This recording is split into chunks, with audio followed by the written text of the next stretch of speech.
Alors, quelques mots pour la correction de l'exercice 44, page 61. Premier calcul, 11 cinquièmes divisé par moins 3. La première chose à faire, vous en souvenez, c'est de déterminer le signe global du résultat de ce calcul. On a ici un nombre positif qu'on divise par un nombre négatif. Deux nombres de signes contraires, le résultat est donc négatif. C'est donc comme si on avait 11 cinquièmes divisé par 3. On pensera simplement à inscrire un moins jusqu'à la fin. 11 cinquièmes divisé par 3.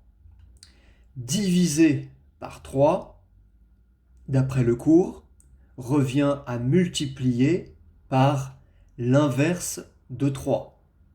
L'inverse de 3 est 1 sur 3, 1 tiers. Donc 11 cinquièmes divisé par 3, c'est comme 11 cinquièmes fois 1 tiers.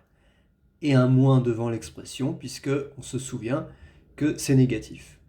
11 cinquièmes fois 1 tiers, c'est comme 11 fois 1 sur 5 fois 3. Pas de simplification possible, donc moins 11 quinzièmes. Ici, pour le B, on divise de nouveau un nombre négatif par un nombre positif. Le résultat est donc de signe négatif. C'est donc comme si on avait 3 divisé par 11 cinquièmes. Divisé par 11 cinquièmes revient à multiplier par son inverse, donc à multiplier par 5 onzièmes. On inverse le numérateur et le dénominateur. 3 fois 5 onzièmes, c'est comme 3 fois 5 sur 11. Pas de simplification possible, donc 15 onzièmes. Et on conserve bien le moins jusqu'à la fin. Ici, on divise par 6 cinquièmes. Repérez le nombre par lequel on divise. 5 sixièmes, il subit une division. On le divise par 6 cinquièmes. Et c'est divisé par 6 cinquièmes qui revient à multiplier par l'inverse de 6 cinquièmes, donc à multiplier par 5 sixièmes. C'est comme si 5 sixièmes était multiplié par lui-même. Donc c'est comme si on avait calculé le carré de 5 sixièmes, 25 36e. Ici, le signe global de l'expression D. Le dividende ici de cette division est négatif, divise deux nombres de signes contraires.